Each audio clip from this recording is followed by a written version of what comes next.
the chairperson of the Budget, Agriculture and Finance Committees,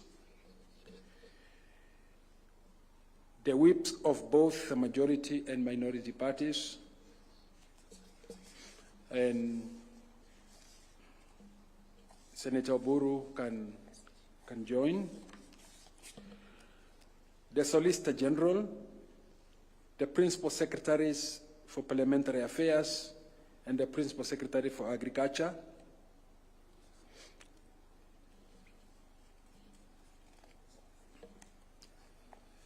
Your Excellency, sir, with your kind permission, I now invite the Clerk of the National Assembly to present the vellum copies of the bill for your consideration and assent.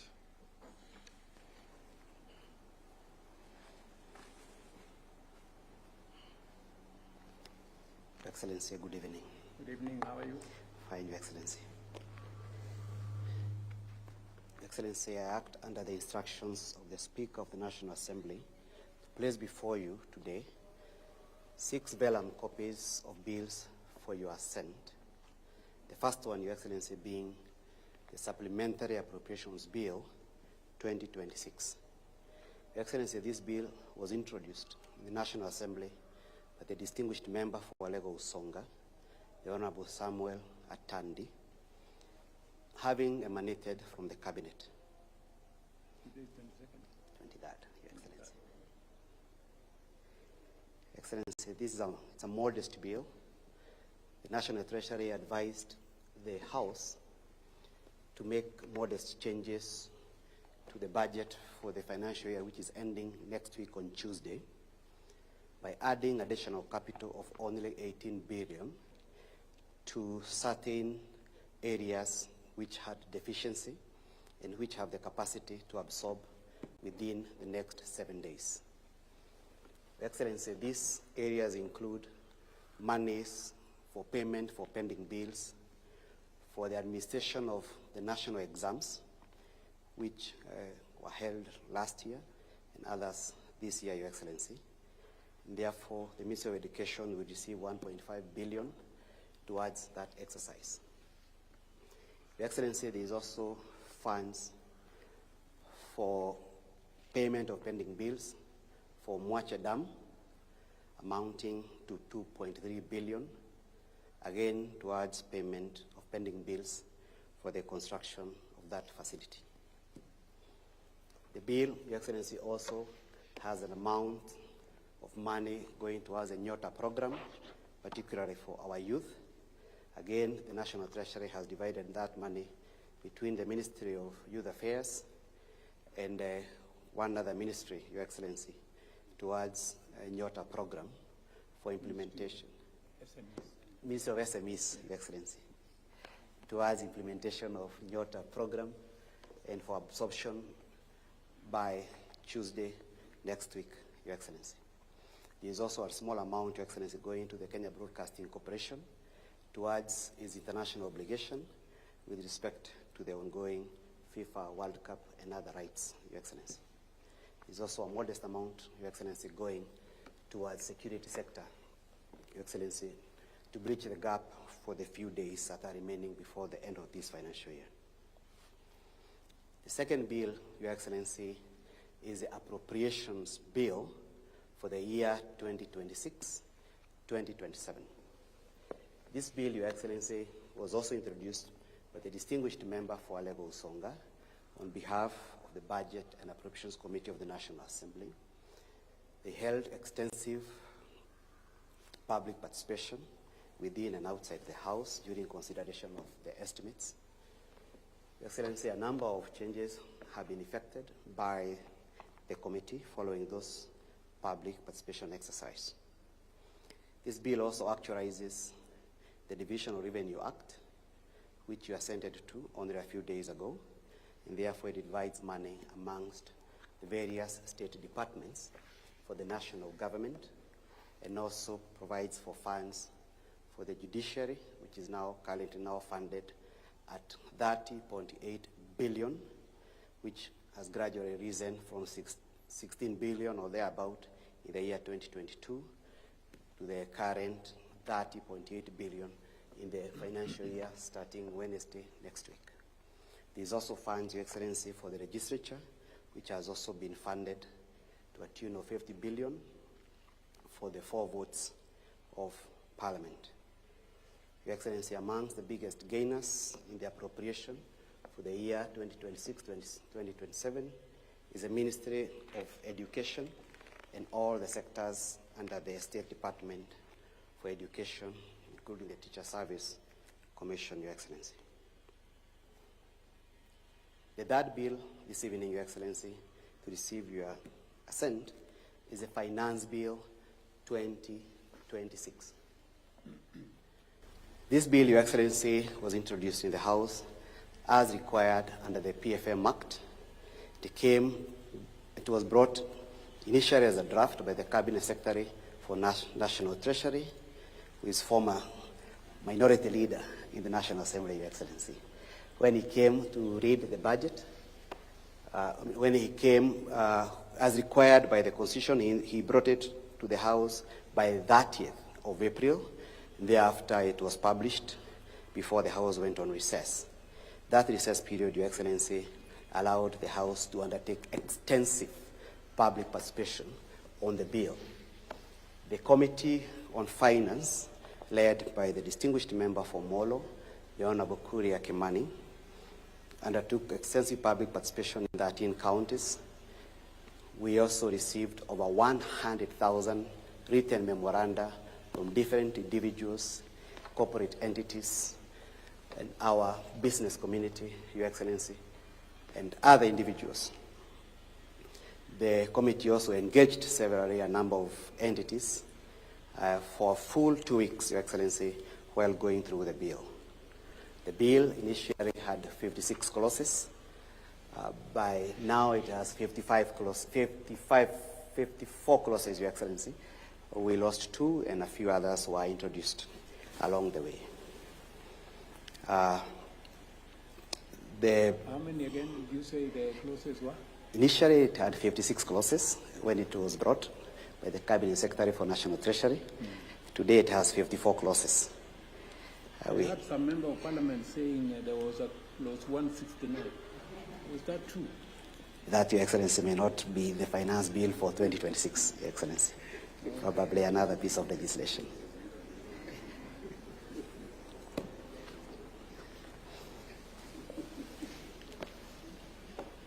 So, Your Excellency, after extensive public participation, the committee also initiated a number of changes to this bill, which, Your Excellency, you have been briefed about, and we request that you brief the nation about at the appropriate time. But allow me, Your Excellency, just to mention 2 aspects of it. One of them is that there is no mobile money tax introduced, because as National Assembly, we took a lot of time explaining that to the public, because those provisions are not contained in this bill at all.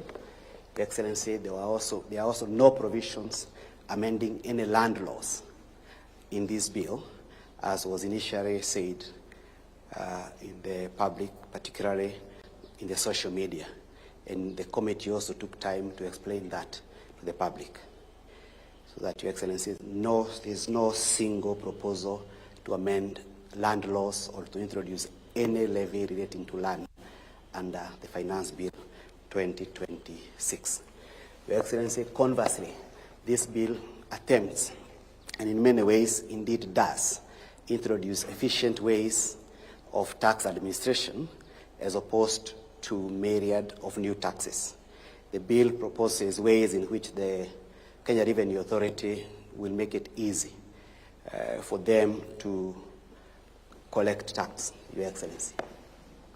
The last bill to get your assent, Your Excellency, is a bill called Food and Feed Control and Coordination Bill. This bill, Your Excellency, emanated from the Cabinet in the year 2023. It was introduced in the House by the leader of the majority party, the Honorable Kimani Ichung'wah, was passed by the House towards the end of 2023, sent to the Senate. Did you say that Did you say something about land taxes? Your Excellency, yes, the finance bill has not introduced any tax On freehold land and all this? on any land, whether freehold or leasehold, Your Excellency. As I thought I had some character in some rally saying there was introduction of. Was that part of this bill or another one? Your Excellency, the finance bill amends the following pieces of statutes: the VAT Act, Excise Duty Act, Business Fees and Levies Act, Stamp Duty Act, Affordable Housing Act, and does not in any way amend any law relating to land in the Republic of Kenya, Your Excellency. It also amends the Income Tax Act, Your Excellency. That's a finance bill. This particular one, Your Excellency, relating to food and feed safety, is intended to control and manage how food is handled for human beings, or human consumption, and also animal consumption in accordance with international standards. When the two houses disagreed, the speakers of both houses appointed a mediation committee chaired by the distinguished member for Tigania West, the Honorable John Kanyuthia Mutunga, and the senator for Bungoma, the Honorable Senator David Wakoli. The mediation committee agreed on a version which was presented to both houses, Your Excellency, and the houses agreed with that version and passed it. It's a bill concerning counties, Your Excellency, and therefore it had to go to both houses. Your Excellency, to give effect to the supplementary appropriation bill and appropriation bill, may I request Your Excellency to now also assent, to now also sign the treasury warrants so as to authorize the Cabinet Secretary for the National Treasury, Your Excellency, to make the necessary drawings from the consolidated fund so that the money can be withdrawn from the fund commencing tomorrow upon publication of the bill, supplementary appropriation bill, into Act, so that the entities listed there can therefore benefit from the 18.2 billion which is contained in the supplementary appropriation bill, which will become an act of parliament following your assent and publication into law.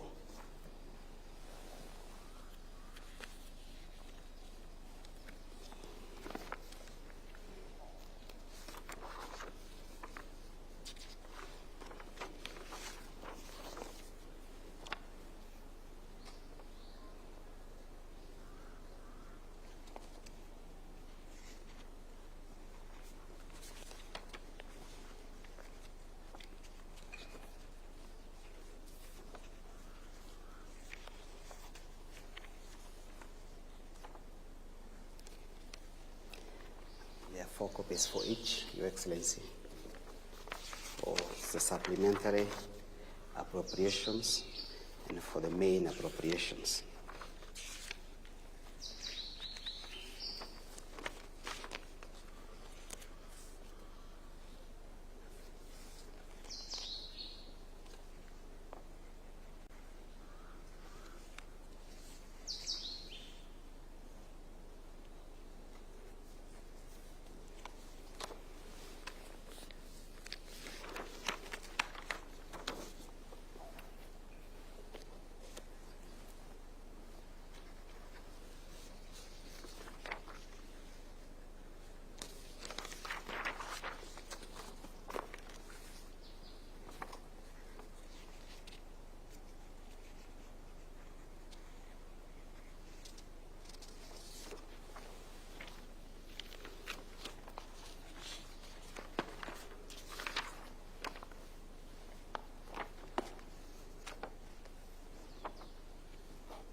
Your Excellency, we will be requesting our Attorney General to, with your consent, to gazette the supplementary appropriation immediately following the assent so that it can come into force.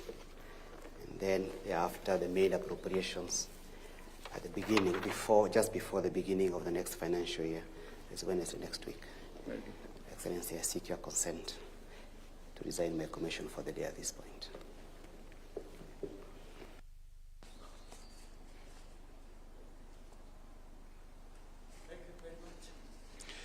With Your Excellency's assent and the sacred trust it carries, the implementation of the administration's plan gains renewed impetus.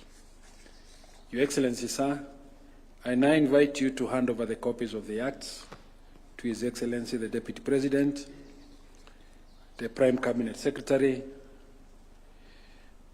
the Cabinet Secretary for National Treasury for implementation, the Honorable Attorney General for publication into law, and the Principal Secretaries present for implementation. Your Excellency may also graciously present ceremonial copies of the acts to the Speaker of the National Assembly, the leaders of the majority party in both houses of Parliament, and other members of Parliament present, and all esteemed state officials in attendance.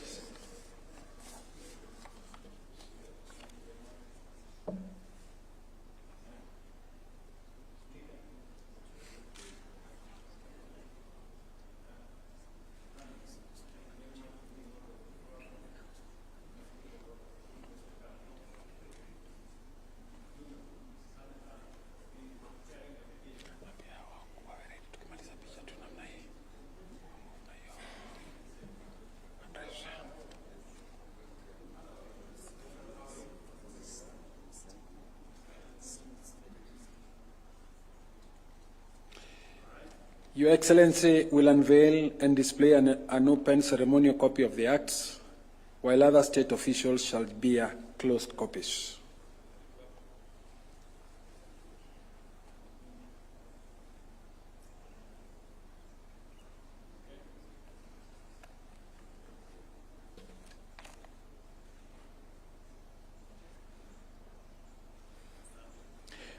May I now kindly request all members of the Executive and Parliament to resume their seats.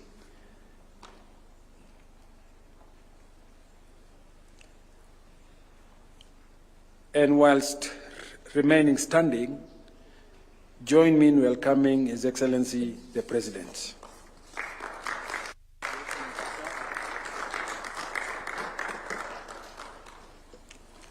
Thank you very much. Please, let's take our seats. Ladies and gentlemen, with my assent to the Finance Bill and into Finance Act now 2026 and the Appropriation Bill Act 2026, Kenya now has both the legal framework and the resources to finance its priorities, create jobs, strengthen livelihoods, and invest in the future under the bottom-up economic transformation agenda. Budget is more than an accounting exercise. It is a statement of national priorities. This government serves the ordinary people, the farmers, the border riders, the mama mbogas, the workers, the entrepreneurs, students, and every young person striving for a better future. Let me begin with the Finance Act, which has sparked an important national conversation about taxation, fairness, and development. Before the passage of the bill, Parliament conducted extensive public participation, received submissions from more than 170 organizations, and over 100,000 individual citizens and opened digital platforms for Kenyans to share their views and suggestions. Let me state clearly, this law does not raise taxes on ordinary Kenyans. Instead, it improves fairness by strengthening compliance, closing loopholes, and ensuring that every person and business pays what is lawfully due. We are pursuing tax avoidance, not taxpayers. Offshore schemes, not ordinary wages. And leakages, not livelihoods. Contrary to propaganda, misinformation, disinformation, and fake news, the government did not propose any taxes that were largely alleged. Specifically, there was no proposal to introduce taxes on freehold land, or any land for that matter. There was no proposal to introduce taxes on second-hand clothing or mitumba. There was no change to the rental income tax regime as alleged. There was no proposal to introduce tax on bottled water. There is no new tax on M-Pesa or mobile money. The money you send to your family, your business, or your friends will move tomorrow as it has always done. There is no new tax on mobile phones, airtime, or data. There is no new tax on locally manufactured packaging used for essential products. The Finance Act also supports livelihoods and growth through incentives for motorcycles, electric passenger buses, electric bicycles, solar batteries, and locally assembled mobile phones, making innovation, clean energy, and opportunity more accessible to many Kenyans. To protect our sugar industry, the Act increases duty on imported sugar from Kenya shillings 7 shillings and 50 cents to 40 shillings per kilogram, safeguarding 17 operational factories, sugar factories that is in Kenya, and the livelihoods of 2 million farmers and 10 million Kenyans who depend on the sugar sector. A 6-month tax amnesty. A 6-month tax amnesty will waive penalties and interest on outstanding tax obligations, allowing taxpayers to regularize their affairs while improving liquidity in the economy, in their businesses, and in government. Mortgage tax benefits previously available through banks have now been extended to borrowers from registered microfinance institutions, enabling them to enjoy the same relief that has been available to borrowers in banks. To address concerns raised by returning travelers, including Kenyans who travel abroad and members of our diaspora, we have increased the duty-free allowance from 39,000 Kenya shillings to 260,000 Kenya shillings for gifts and personal effects that Kenyans can buy as they travel or as they come home from their jobs abroad. To progressively reduce our debt burden, projects undertaken through public-private partnerships and our new National Infrastructure Fund will now benefit from reduced taxes, lowering delivery costs, accelerating implementation, and improving efficiency. This is what a fair tax system looks like, one that protects the vulnerable, rewards enterprise, promotes compliance, and shares responsibility fairly. The true measure of a budget is not what it collects, but what it makes possible. This budget invests in people, productivity, and prosperity. Ladies and gentlemen, education receives the largest allocation in this budget. Kenya shillings 784 billion, up from 526 billion in 2022, has been allocated by this budget. This investment reflects a simple belief: every child deserves the opportunity to learn, to grow, and to succeed.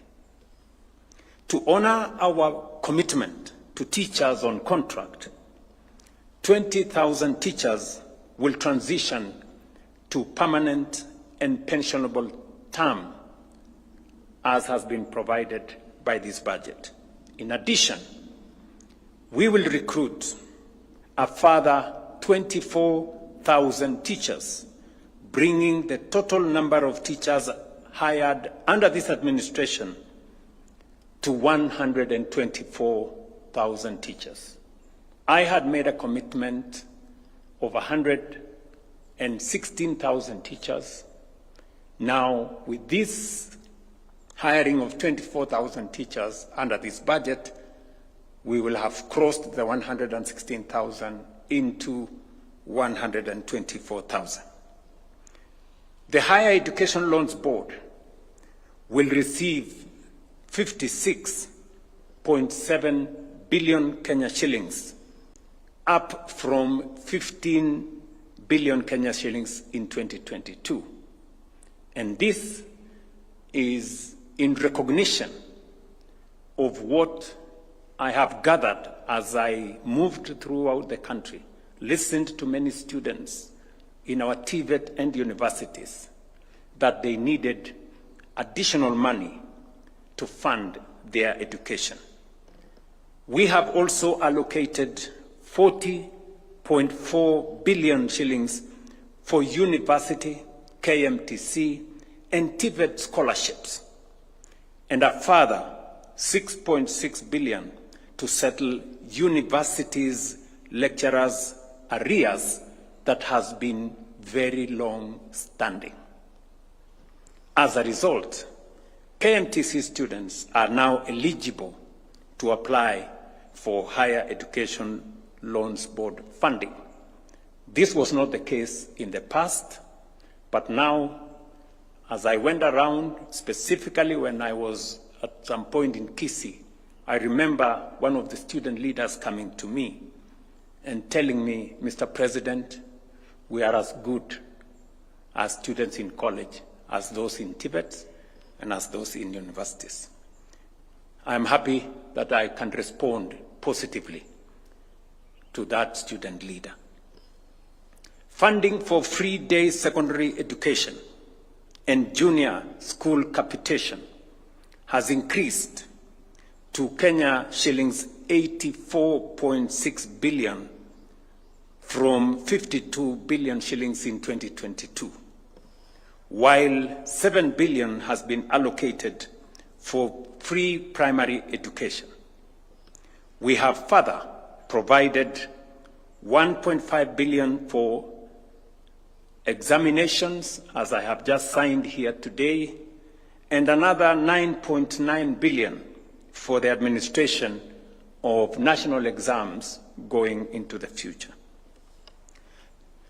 To support 2.8 million vulnerable learners, Kenya shillings 3 billion has been allocated for our school feeding program to keep more students in class. And I want to commend counties that are partnering with us in making provisions for support of this school feeding program.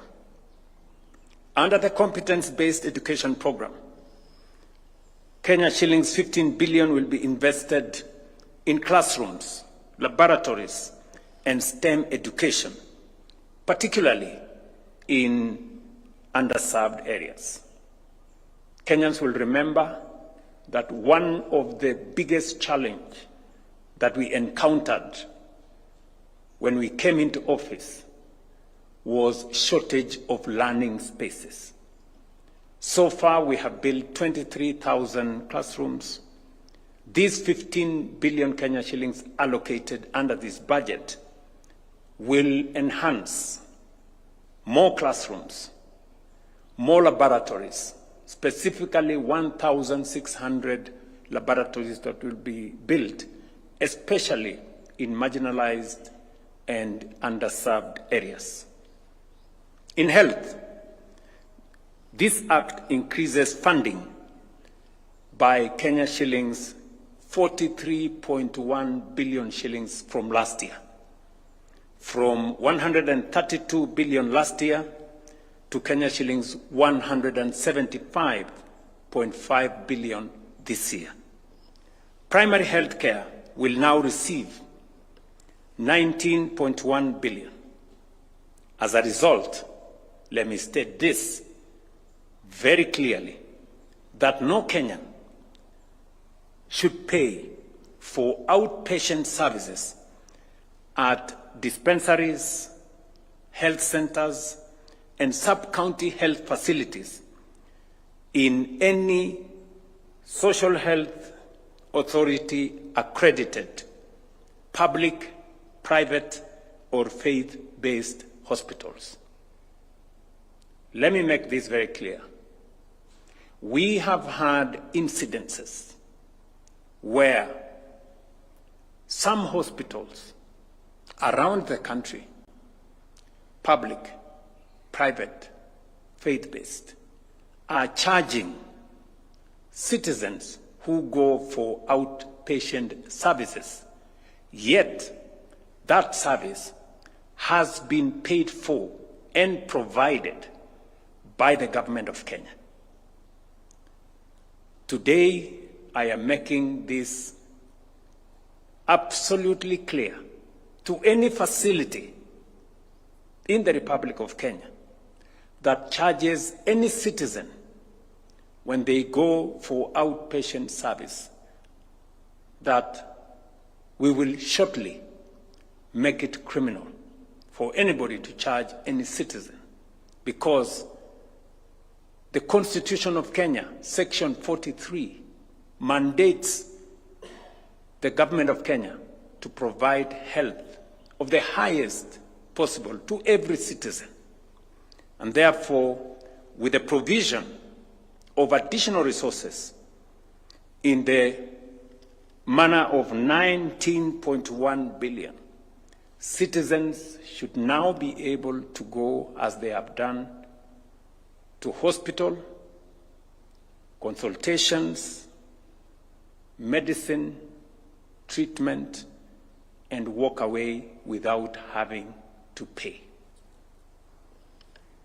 Similarly, and I say this for all hospitals, be they private, be they public, or be they faith-based, because all a hospital needs to do, if a citizen is not registered, they should register them and treat them for free.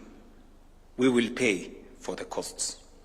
We have also allocated Kenya shillings 3.7 billion to support all our 107,000 community health promoters through replenishment of kits and tools, and by covering their social health authority contributions. As we all know, our community health promoters have been the greatest champions. In fact, they have been our shujas when it comes to matters health, in every village, in every town, in every city. The kits they are using are now almost 2.5 years old. We are now going to renew all their kits. And because they are providing a service, the government of Kenya will partner with the counties to pay Social Health Authority for every community health promoter. Funding for Kenya Medical Supplies Authority has increased from 5 billion to 21 billion to strengthen the supply of medicines and medical commodities. With this investment, there should be no shortage of essential medicine in our health facilities. Let me say this for the avoidance of any doubt. The biggest challenge that citizens have often complained about is the lack of medicine in our health facilities, the Hakuna Dawa issue. Now, with this provision, I am asking all counties and all hospitals in Kenya to make sure that medicine is available in every health facility in the Republic of Kenya. I will convene a health summit within the next 1 month to ensure that we fully realize the benefits of these resources and translate them into improved services for all the people of Kenya. Ladies and gentlemen, agriculture remains the backbone of our economy and the source of livelihoods for millions of Kenyans. Funding for the sector has therefore increased to Kenya shillings 63 billion from 44 billion last year. We have set aside Kenya shillings 20 billion for seed and fertilizer subsidies, up from no funding in 2022. Already, 6.5 million farmers are benefiting. This investment will maintain fertilizer prices at Kenya shillings 2,500 per bag, 50-kilogram bag, down from 7,000 in 2022. We are equally investing. We are equally investing 5.4 billion in food resilience programs, Kenya shillings 2.7 billion to support farmers and workers in the sugar sector. And as citizens know, that is a sector that we have finally turned the corner with, a sector that was almost collapsing. Today, all the sugar mills are working. We have licensed another five actually, sugar mills in the last 2 years. And we have made sure that progressively our estimates indicate that in the next 1 to 2 years, Kenya will be a net exporter of sugar. And that is why we have said imported sugar will now attract heavy duties. We have equally provided 2 billion Kenya shillings to waive coffee farmers' debts. We did provide 1 billion in the budget we just concluded, 2 billion in the budget we just concluded. We are providing another 2 billion in this budget, and we will complete the coffee waiver for farmers in the coming year. We have also provided 500 million shillings to enhance resources in our coffee cherry fund. Young farmers will benefit from a Kenya shillings 1.3 billion credit facility, while pastoral resilience and livestock commercialization programs have received 3.3 billion and 1.3 billion respectively. We have also allocated 5.5 billion to support 300,000 pastoralist farmers in 21 arid and semi-arid counties through cooperatives and market access initiatives. Additional investment will expand access to milk coolers and value addition equipment in the dairy sector. We're already negotiating and in final stages of an additional 650 milk coolers and value addition equipment for our dairy sector.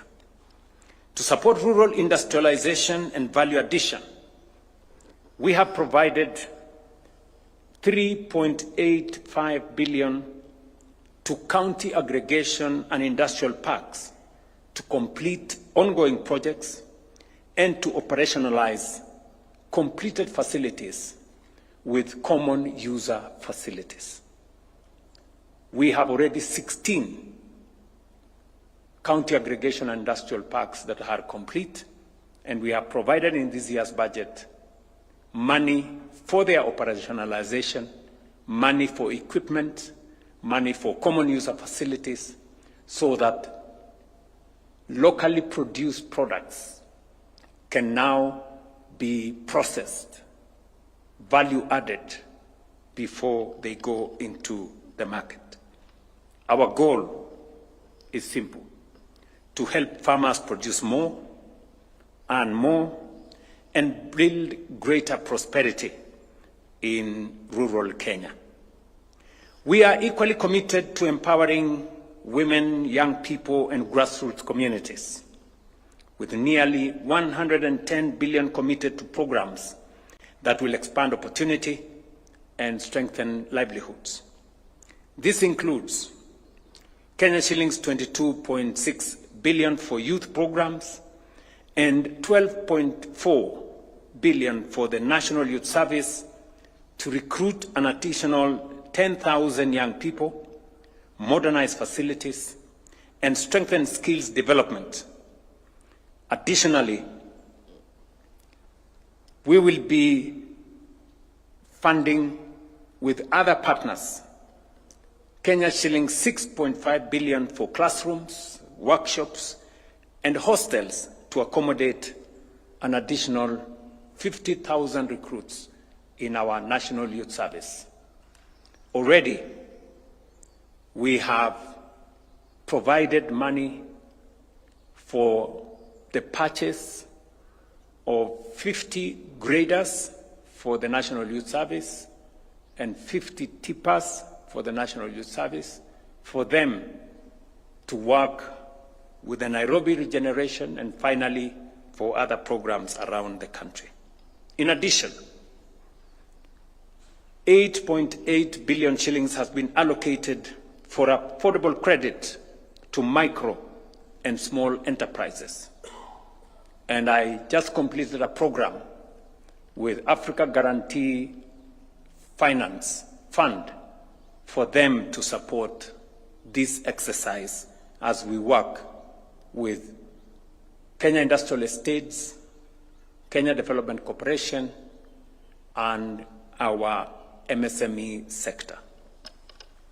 Kenya shillings 5.3 billion for the Nyota program and Kenya shillings 2 billion for paid internship is part of the resources that we have made available. We have also allocated 25 billion for cash transfer benefiting 1.2 million vulnerable households. Kenya shillings 8.9 billion for orphans and vulnerable children. Kenya shillings 4.3 billion for hunger safety net program. Kenya shillings 1.5 billion for persons living with severe disabilities. And Kenya shillings 900 million to support girls' education and dignity. To strengthen grassroots administration, public participation, and access to government services, Kenya shillings 3.9 billion has been allocated for village elders across the country. We realize this is a resource that is often available for grassroots sensitization, grassroots mobilization, creating harmony in our communities, but they have not been recognized in the past. We have now recognized the 100,000 plus village elders who will now be part and parcel of the ecosystem of government delivery.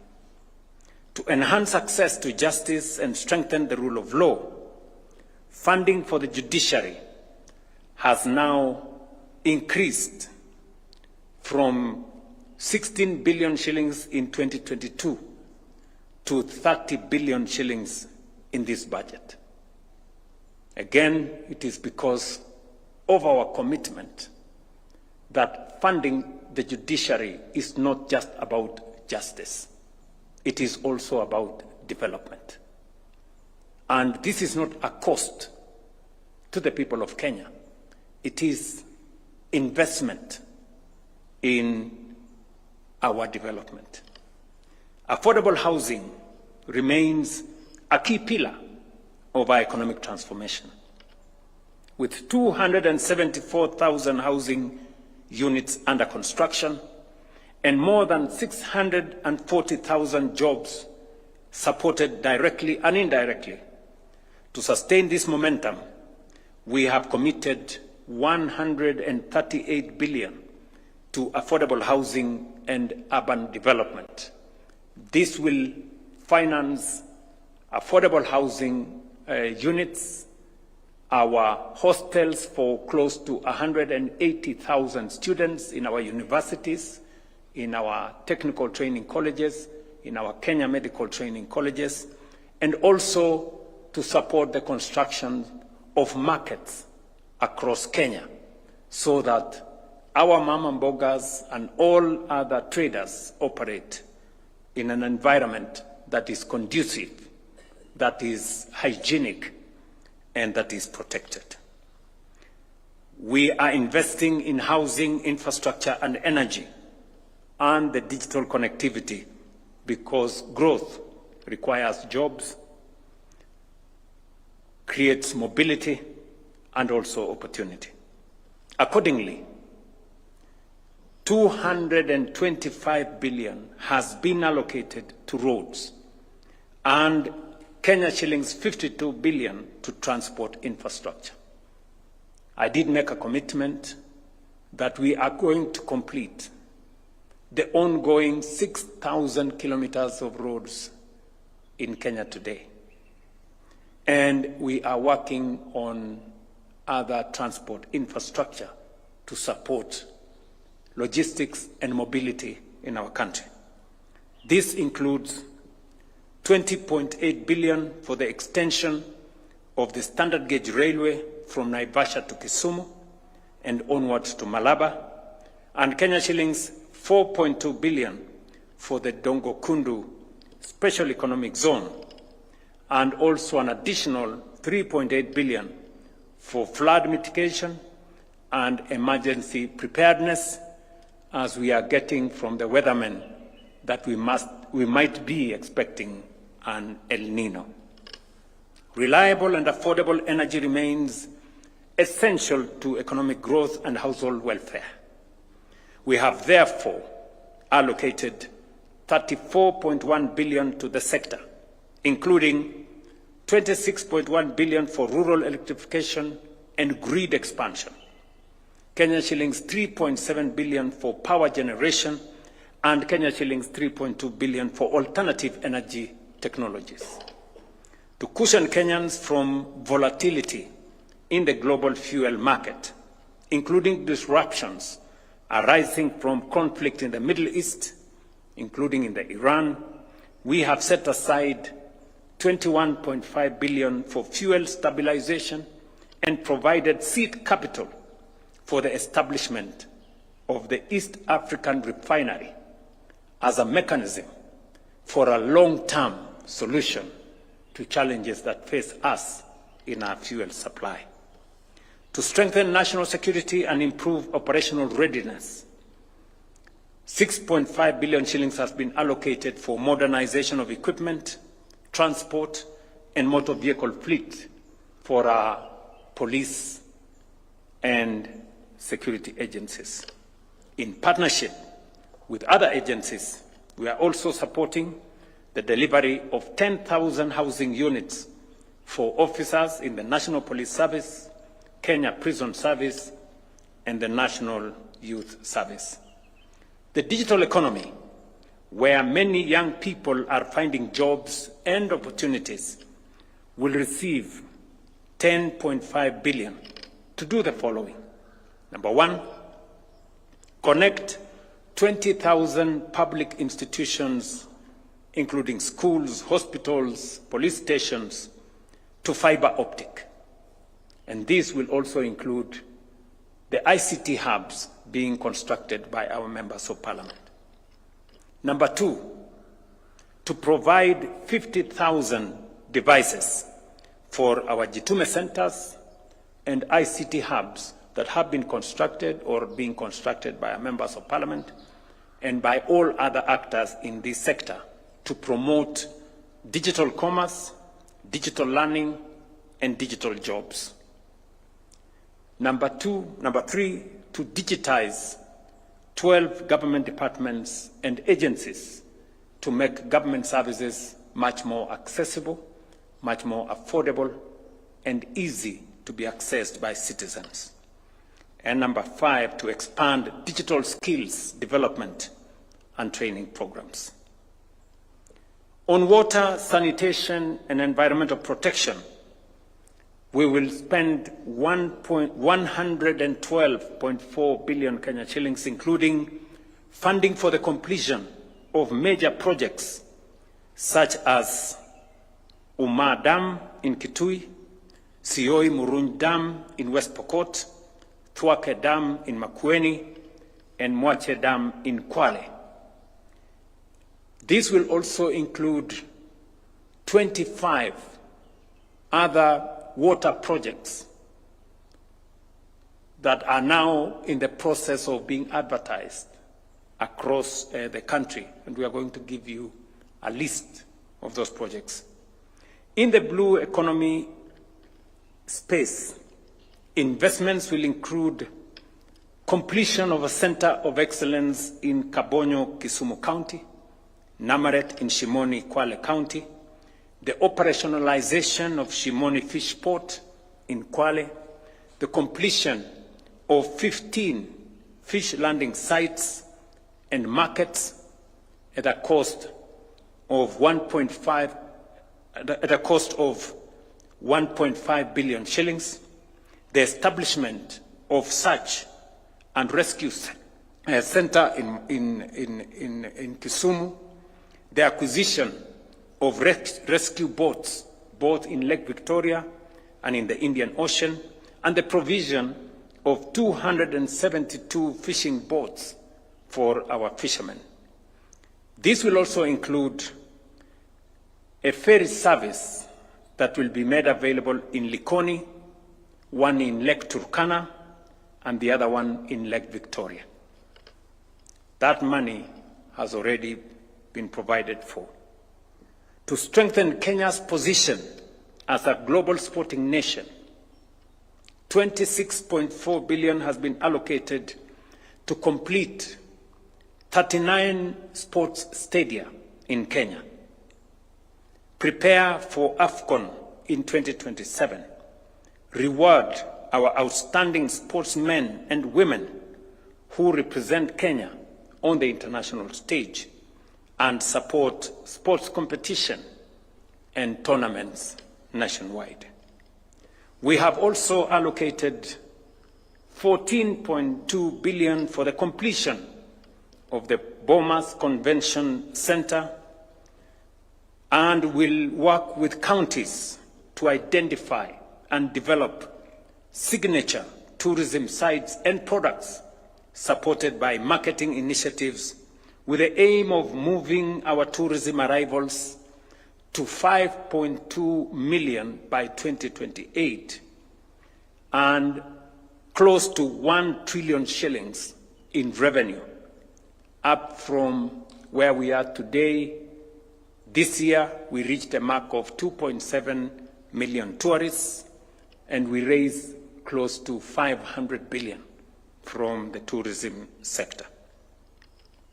Taken together, these investments reflect a government focus not only on managing the present, but also on building a stronger future. A future with more jobs, more opportunities, better services, and shared prosperity for all of us. Ladies and gentlemen, nation building is work in progress. But I can say with confidence, the foundations are stronger, the direction is right, and the results are becoming increasingly clear and visible. I have said before that Kenya will become a first world nation within a generation. Some hear ambition. I see possibility. Every serious plan must be financed. Every transformation must be funded. And every national aspiration must be backed by action. That is what this budget does. It invests in our children through education, in our families through healthcare, in our farmers through agriculture, in our youth through jobs, enterprise, and skills, and in our future through infrastructure, innovation, and the prudent utilization of public resources. The ultimate measure of this budget will be the opportunities it creates and the lives it transforms. History does not reward pessimism, cowardice, and indecision. History rewards the courageous, the resilient, the builders, and those who refuse to surrender their future to doubt, division, or fear. That is the task before us: to build a stronger economy, create more jobs, to expand opportunity, to protect the vulnerable, and to ensure that prosperity reaches every part of our republic. I did make a commitment to the people of Kenya that the old exclusive development paradigm is gone, that going into the future, every part of Kenya, irrespective of how they voted, irrespective of who they are, irrespective of the past, will benefit from the development of our nation. And that no part of Kenya, no region of Kenya, no section of Kenya, no community of the Republic of Kenya, no religious persuasion will be left behind, that we are going to move together. Together, we must reject propaganda. We must reject misinformation. We must reject disinformation. We must reject fake news. We must reject insults. We must reject hate. We must reject ethnic bigotry and profiling.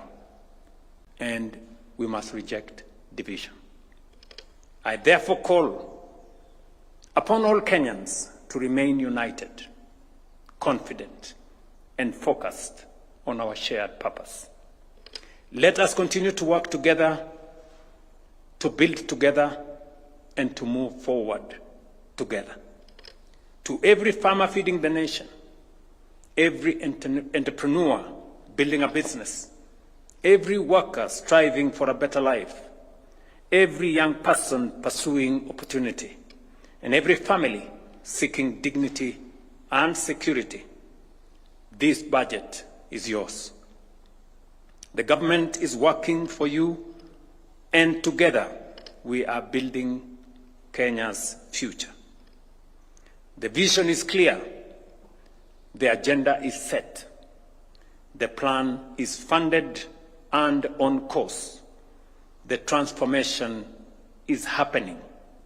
And together we are building the prosperous, inclusive, and modern nation that we all deserve.